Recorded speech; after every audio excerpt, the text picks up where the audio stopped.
Good morning, everyone. Welcome to the Executive Committee and this Police Advisory. We're going to wait a little bit to make sure we're on for the live stream, so somebody let us know when we're hooked up to that. Remind people to sign in. And don't forget to sign in on your new system here, please. Good to go? Once again, welcome everybody to the Executive Committee and this portion of it, the Police Advisory Committee. At this time, I would like to begin by acknowledging that we are in Mi'kma'ki in the district of Spaganagity, the ancestral and unceded territory of the Mi'kmaq people. East Hants further acknowledges the 50 African Nova Scotian communities whose 400-year history have contributed to the province's culture, history, and legacies. We are all treated people. As of right now, I'm not aware of any regrets. So we'll continue on. You've all had a look at the previous minutes of May the 13th. Is there any errors or omissions? Hearing none, I will approve them. Next order of business would be our RCMP quarterly report, Staff Sergeant Bella Maceda and Sergeant Scotty McRae. And who'll be taking that, gentlemen? We'll both do it, but I'll start. All right, which number is he? If he presses request to speak, he can do it. Presenter one. Just hit your request to speak there. Thing, just to test it. You're approved. You're approved. Just play your microphone. Right on. We'll skip 3 slides forward there, please. Before you start, we're just so the public, you're all aware, we have a new system here for acknowledgements, voting, and so on. So if we're a little delayed or something happens, just bear with us. We will get better at this. Thank you. Sure. I'll jump into the HR update. But before I do that, the format for our report for the PAC here is going to be following the APP, which is our performance plan for the year for the RCMP. But prior to getting into the performance plan, I'll give you an HR update. So with our HR update, our establishment is 28 regular members, 6 public servants. 6 public servants. Within that 28, we currently have, I'm wondering if she put it on the slide, she didn't.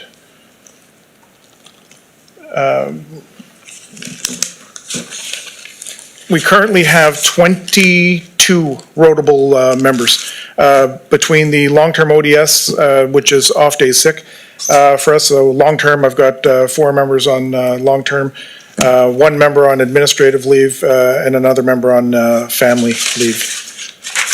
We've supplemented this by bringing in 2 reservists that are working full-time hours with us.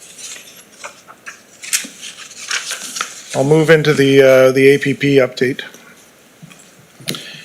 So the 4 measures of our APP, road safety, community engagement, proactive crime, drug enforcement, and improving data-driven decision-making.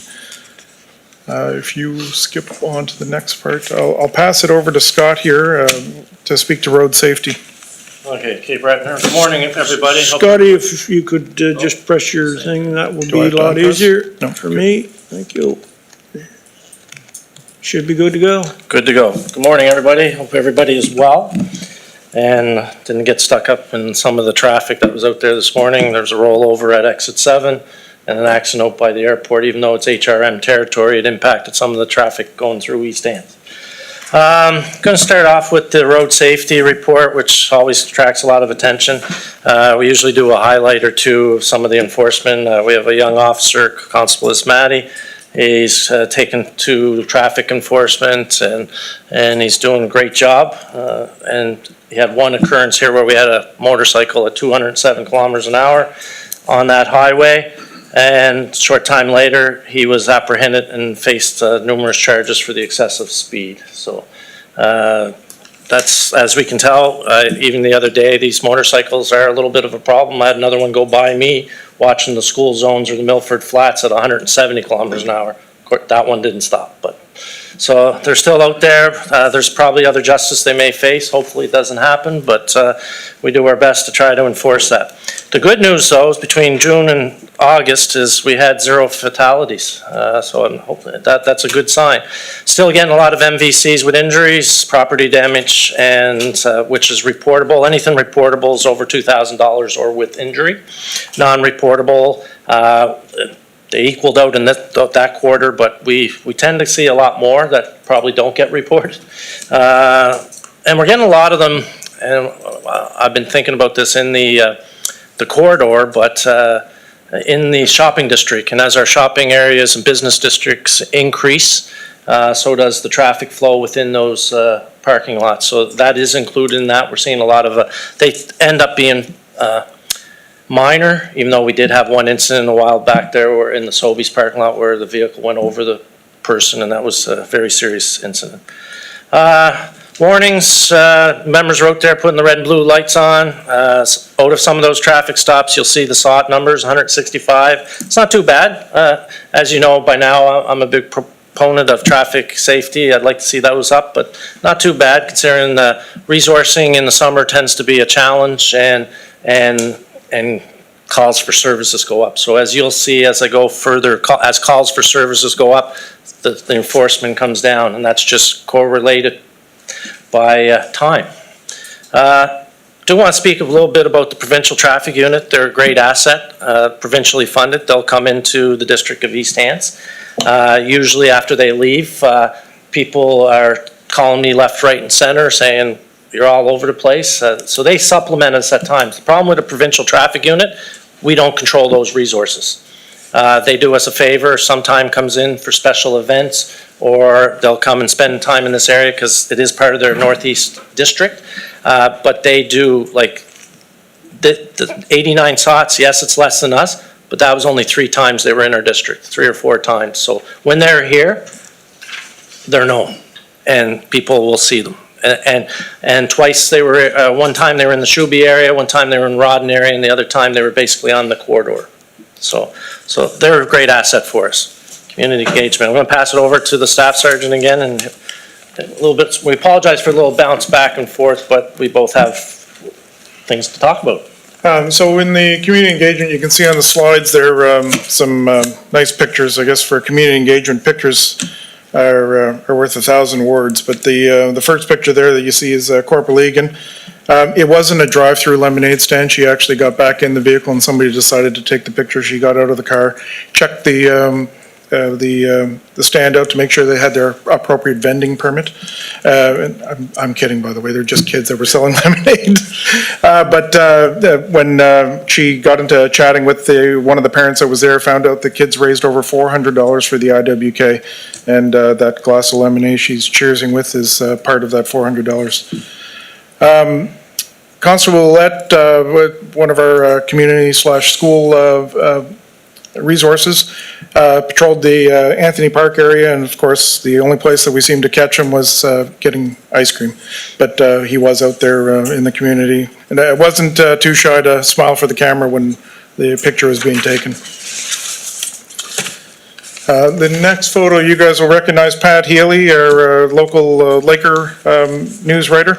Anyways, he had an opportunity to meet with our new community policing officer, Mike Wilcock, and our schools officer, Andrew Ouellette. Now, what we're going to try this year is a bit of a different approach to the community engagement piece. They're actually going to split the schools in half and then split the community responsibilities in half. That should allow them more opportunities to be out in the public and get their schools and our communities more face time. It's a bit of a work in progress. I'm relying heavily on Mike and Andrew to give me feedback as to what they can and cannot get to. Constable Wilcock is in the room. I think he's still here. Yeah, he is in the room today. He was very interested in seeing how this happens, and he wanted to make sure I didn't say anything bad about him. The next photo is one of our reservists. Sorry. Oh, back one slide there, please. Yeah. Next photo is one of our reservists, Mike Kerr. Fantastic addition to our office, and like pictures say 1,000 words about what this guy's doing, but this is only a snapshot of the engagement that Mike has in the community. If you look in the background, you'll actually see one of our public servants there, as well as one of the Indian Brook members that joined in the hockey game. At that event in itself, we had 4 members from our office playing. 2 members from Indian Brook and 2 public servants from our office. I lie about 4 members playing. I didn't. I stood on the side and took all the pictures. So I was there, but I was not playing. This photograph near and dear to my heart because I'm very big in the Special Olympics movement in Nova Scotia. J.P. Harvey is one of our members in East Hants. He took an opportunity when I presented it to take a few laps with the Special Olympics flame through a group called Law Enforcement Torch Run. What the Law Enforcement Torch Run is a group of police officers that are known as the Guardian of the Flame. Not only run the torch, we hold multiple fundraising events and awareness events throughout the year in support of Special Olympics. Other community events that unfortunately I did not get any photographs of. In June, Constable Kevin McDermott did a senior safety talk as part of the Senior Safety Expo that was put on by the municipality. It was very well received. Stats, I don't really have any stats about how many people showed up. I was kind of hoping Calvin would.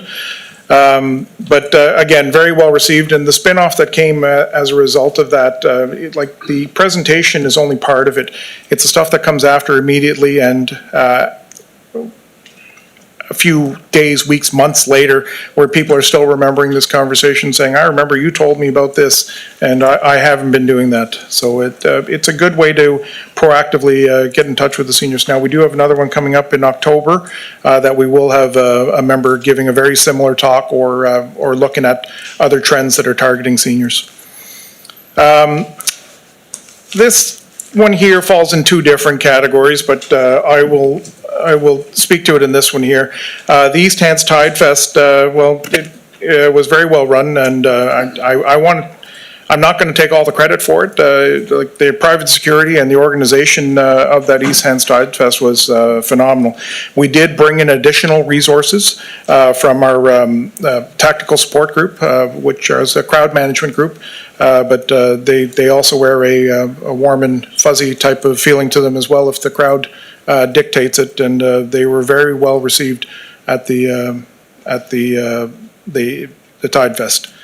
So lots of presence there from members outside of our region, and our members within the area were able to stay available for calls for service and to visit the Tide Fest as well. Next one here. Not a whole lot to talk about with regards to the Code Blues. School just started last week, and we're just waiting to do some of the lockdown drills. As these progress, the PAB's quarterly, you'll see these starting to get filtered through, and we can talk more about what Code Green, Blue, Black mean throughout the school year. And those will be run by Constable Woolcock and Constable Ouellette. I'm going to pass this back to Scott to talk about the drug enforcement proactive. Okay, under the proactive crime drug enforcement, offender management, some of the sentencing orders that come out of the courts means that the offenders are going to be housed in the community. Either house arrest or under certain curfews. Right now we have 20 of those, such things, and these people are one of our jobs is to check on them that they're abiding by those conditions. We'll speak to the numbers a little later on. I believe there's some stats to that. A good program that's back on its feet. It's starting to go. Volunteers are invaluable. We can't do a lot of these proactive after-hours things without the volunteers. But the Citizens on Patrol has been reactivated or revitalized, I guess, in some sense. There's an actual member assigned to that program. They've gone, the volunteers go through the same as most people do, criminal records checks, vulnerable sector, all that stuff. And right now we have 6, but we anticipate that to grow. There's more interviews, a lot of interest. And what's kind of neat is a lot of interest from the outlying areas. So hopefully we'll get that coordinated through that administrative process. And hopefully next quarter we can report on, see what's coming with that. Crime Stoppers. I've been doing policing a long time. We are, I don't want to say, but it's the most number of Crime Stoppers tips that I've ever seen received. I think they're almost daily. If not daily, we get 5, 6, 7 of those a week. So Crime Stoppers, we receive anonymous tips and a file is created and that'll be assigned to a member for follow-up. Some of the information is actionable, some of it's just information. But again, the best eyes in the community are the people. People provide the information and they definitely assist the police. And sometimes the actionable information that comes from the Crime Stoppers tip leads to good stuff. And hopefully that's the next slide I'll be able to talk about. Well, not this one per se, but that street crime enforcement unit that we've talked about past meetings, provincially funded program, but they work out of our office along with our general duty members. We've had tools seem to be a target all over the place, but they had a very successful search just on Highway 2 there in Enfield, where they recovered over $30,000 worth of stolen equipment. Got to return the equipment to the owners fairly quickly because they were tradespeople, and without their tools of the trade, they weren't working for those 2 days that the tools were missing. So they were very happy with that recovery, and Mike and I were definitely very happy with the work of all the members involved to make that a successful search. We've talked about data-driven decision-making a lot. Basically, we need calls for service. Crime Stoppers tip, wherever the information, the data is kind of where it drives us. So for the same period of time in 2024 and 2025, dispatch generated calls for service. That's actually, people call in, we're going up. Just like as our population is growing, our work is growing, 17.5%. I think that's pretty significant over last year, because if that's a trend that keeps going, you might hear from the staff sergeant and that about officer numbers and stuff like that. Talking about pros occurrences, that's kind of a mumble jumble of everything. Even that as well is a 10.5% increase. Again, to me, that's when you start getting in over that 10, 15 and onward percent increase, that's significant. And the same time, same as we usually talk about decrease in crime, if we can get into double digits, that's a good news story.